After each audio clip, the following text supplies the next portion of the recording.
మనకు కావాల్సింది మన కడుపు నిండిపోయింది కదా, ఇప్పుడు గెట్అవుట్ అని చెప్పేటానికి దారులు ఏంటి అనేది మీ కొడుకు సెకండరీ ప్లాన్ వేసాడు అంటానికి, వేయలేదు అంటానికి మనకు ఆధారం ఏంటి? అర్థమైంది మేడం? వై అంటే ఇక్కడ ఎందుకు? అది ఒకటి. రెండో అంశం ఏంటంటే అనుశ్రీ, మీ డిఫెన్స్ చాలా ఈజీ. మీరు పెద్ద దీని గురించి ఇప్పుడు మీ అమ్మాయి కరెక్ట్ అని మీరు అనుకుంటే చాలు, ఆధారాలు, ఫోటోలు, వీడియోలు ఇవన్నీ అక్కర్లేదు. మీ అమ్మాయి బంగారం అనుకుంటే మీ అమ్మాయి బంగారం, అనుశ్రీ నేను బంగారం అంటే బంగారం. ఇవన్నీ సృష్టించబడ్డాయంటే సృష్టించబడ్డాయి. ఏదైతే మీ వాదన వినిపించారో ఆ వాదన ప్రపంచాన్ని అందరికీ తెలుస్తుంది. ఎలా అయితే ఈ స్టేజ్ మీదకి వచ్చారో అదే ఈ స్టేజ్ నుంచి ముందుకెళ్ళిపోండి.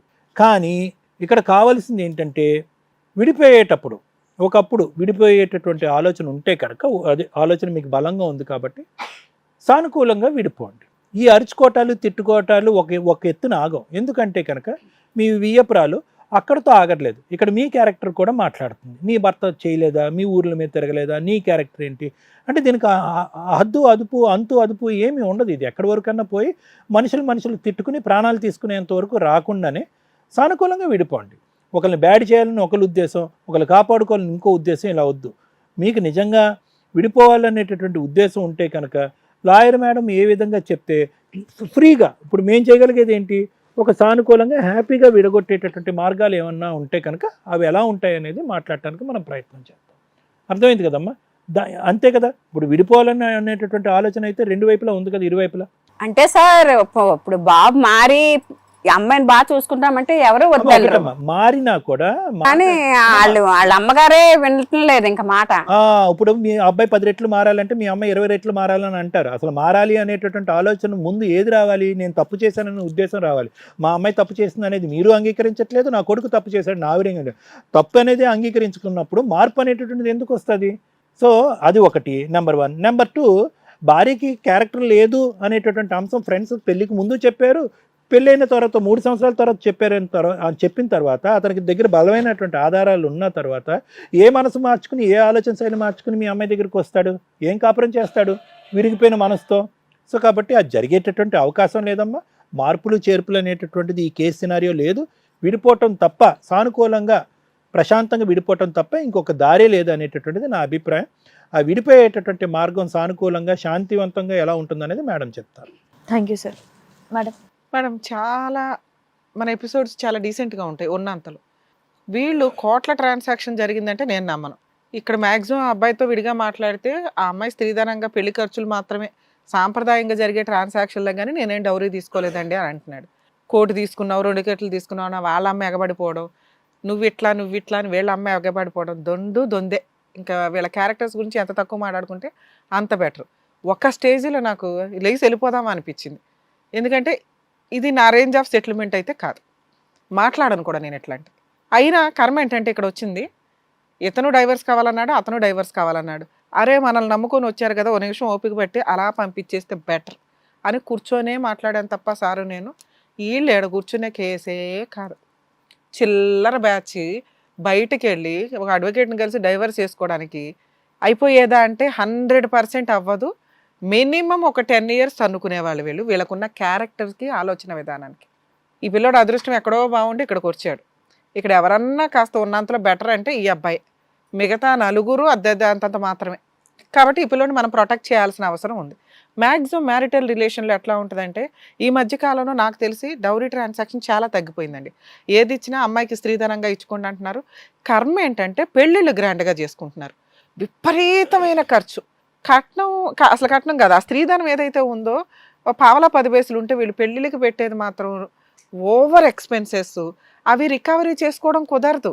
పెళ్ళికి మీరు గౌరవంగా సొసైటీలో మీ క్యాడర్ ఇంట్లో తినకపోయినా ఓ 10 భోజనాలు పెట్టాలి 10 రకాలుగా అనుకొని చేసే వేస్ట్ ఖర్చు ఏదైతే ఉందో అది ఆలోచించుకోండి. అది కోర్టు ద్వారా హస్బెండ్ ఫ్యామిలీ నుంచి రికవరీ చేసుకోవడం కుదరదు. ఎంత సింపుల్గా పెళ్లి చేసుకుంటే అంత బెటరు, ఎంత సాంప్రదాయంగా చేసుకుంటే అంత బెటర్. అది ఏ రిలీజియన్ అన్నా కానీ. లేదా రిజిస్టర్ మ్యారేజ్ చేసుకోండి అనే కోర్టు ల్యాండ్ ఆర్డర్ చెప్తున్నారు. మీరు ఇంకోటి మేము 50 లక్షలు పెట్టాం, మేము 30 లక్షలు పెట్టాం అంటే అవి ఎవరు రికవరీ చేయడం కుదరదు. ఈ కేసులో కూడా వీళ్ళు ఏదో నామినల్గా పెళ్ళైతే చేసుకున్నారు కానీ మాటలు మాత్రం కోట్లు మాట్లాడుతున్నారు. సో ఇక్కడ రిమైనింగ్ మాట మాట్లాడితే క్యారెక్టర్, ఒక ఆడపిల్ల క్యారెక్టరు ఇంత దారుణంగా ఉందా అంటే మనం నమ్మలేం. ఇప్పుడు వీళ్ళైతే తెస్తామండి మా దగ్గర ఉన్నాయండి అని అంటున్నారు కానీ ఆ అమ్మాయి డైవర్స్ ఇవ్వను నాకు భర్త కావాలండి అంటే మనం నిజంగా నేను ఇందాక అనుకున్నట్టు ఎవిడెన్స్ ఎత్తికి అమ్మ నీలాంటి దాన్ని మేము వంటగట్టి పంపించలేని తల్లి అనొచ్చు. ఇక్కడ అమ్మాయి కూడా వద్దు అంటుంది ఏ విషయాల మీద, చాలా చిన్న తగాదాలు, కానీ అవి ఎంత దారుణంగా అత్త కోడలు కానీ అత్త వియ్యపురాళ్ళు కానీ మాట్లాడుకునేది హద్దులు దాటేసి ఉంది. ఏదో అద్భుతం చేసి ఆ అమ్మాయి క్యారెక్టర్ అలాంటిది కాదు అయినా కూడా వీళ్ళని కలుపుదామంటే ఇది జరిగే పని కదా. ఎందుకంటే ఎప్పుడైనా ఒక కాపురం నిలబడాలంటే హద్దులు దాటేసి మాట్లాడకూడదు. పదాలు వాడేటప్పుడు చాలా జాగ్రత్తగా మాట్లాడాలి. ఒక అల్లుడు మళ్ళీ అత్తముఖం చూడాలన్నా, ఒక కోడలు అత్తముఖం చూడాలి అన్నా మాట్లాడే మాటలు చాలా జాగ్రత్తగా ఉండాలి, గౌరవంగా ఉండాలి, లేదా మాట్లాడకండి. పోట్లాట అనేది పక్క వాళ్ళ దగ్గర జరగాలి తప్ప పదునైన పదాలు వాడేసి మళ్ళీ కాళ్ళు పట్టుకున్న అది జీవితకాలం అది మచ్చలాగా అలాగే ఉండిపోద్ది. అలాంటివి మనం అసలు సెటిల్ చేయలేం కూడా. ఇవి అలా ఉంది కేసు. సో సెటిల్మెంట్ లేకపోవడం బెటర్. మరి ఏంటి ఇక్కడ ఏం జరుగుతుంది? వాళ్ళు మాకేమొద్దు మాకు డైవర్స్ ఇస్తే చాలా అన్న వాళ్ళు కాస్త వాళ్ళ అమ్మ మళ్ళీ వెంటనే ఏమంటుంది, అబ్బాయి చేంజ్ అయితే మాకు ఓకేనండి అంటే వీళ్ళు ఎక్కడికక్కడ ఫ్లేటు ఫిరాయించే క్యారెక్టర్స్. వీళ్ళని నమ్మి అబ్బాయిని ఎట్లా అమ్మా నువ్వు బయట వేసుకో అని చెప్పలేం.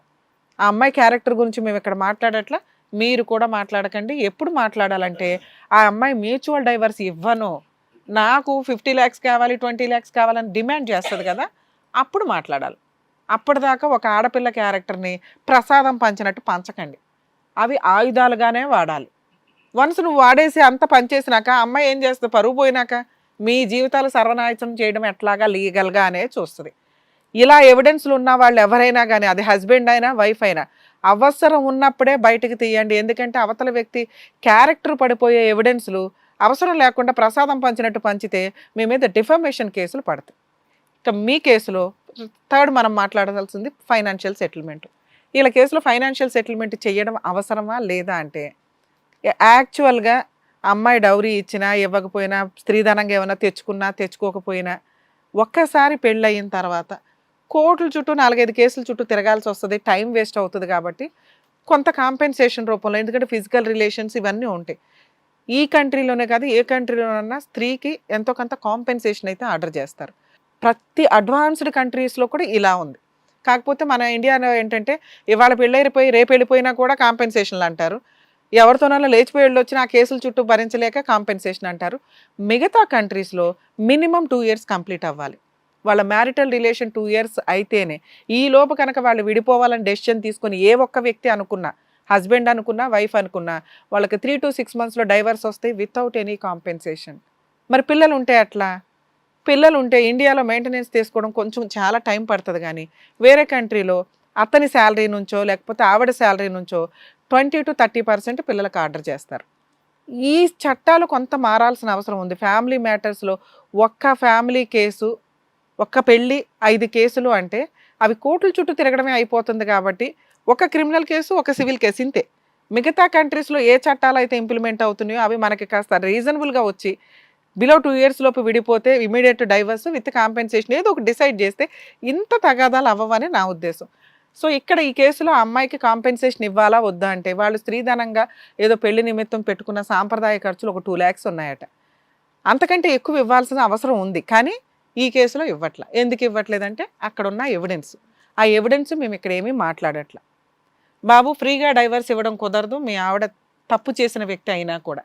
ఒక 2 years అయితే నువ్వు కాపురం చేసావు కదా, ఉన్నంతలో వాళ్ళకి ఇచ్చేయండి, మీరు తీసుకోండి, మ్యూచువల్ డైవర్స్ చేసుకోండి, మేము ఆల్రెడీ అగ్రిమెంట్ రాసిస్తాము, బయటకు వెళ్ళి మీరు అడ్వకేట్ ద్వారా కేసు వేయండి. ఒకవేళ వాళ్ళు ఏదైనా ఎక్స్ట్రా డిమాండ్ చేస్తే మాకు ఇన్ఫామ్ చేయండి, మేము ఈ సీడీ ఇస్తాం మీకు. అర్థమవుతుందా అమ్మ? నీకు వార్నింగ్ ఏంటంటే, ఇక్కడే ఇలా ఎగిరేసావు, నువ్వు బయటికి వెళ్ళి మళ్ళీ ఏదో డ్రామాలు వేస్తే మళ్ళీ నీ జుట్టు పట్టుకొచ్చి ఇక్కడ కూర్చోపెట్టి మేము సెటిల్ చేయడానికి మాకు అంత దమ్ము అయితే ఉంది. అర్థమవుతుందా అమ్మ? మీరు వినాలి. ఇక్కడ మీ అమ్మాయి పెద్ద ఏమీ అనట్లేదు, కానీ నీ విషయంలో ఈ కేసులో ఎవరి వాళ్ళు ఎక్స్చేంజ్ చేసుకొని మ్యూచువల్ డైవర్స్ చేసుకోండి. నెక్స్ట్ వీక్ వాళ్ళ అడ్వకేట్ మీకు ఫోన్ చేస్తాడు, వెళ్ళి కోర్టులో సపోర్ట్ చేయండి.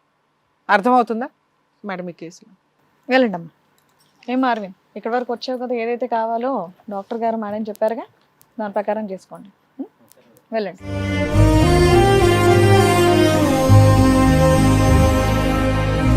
చేసిన తప్పు చేసి ఎంత ధైర్యంగా అరుచుకుంటున్నారు వాళ్ళు. ఒకరిని మించి ఒకరు వాళ్ళు కరెక్ట్ గా బుద్ధి చెప్పారు. Thank you so much madam. మరో కథతో మళ్ళీ కలుద్దాం.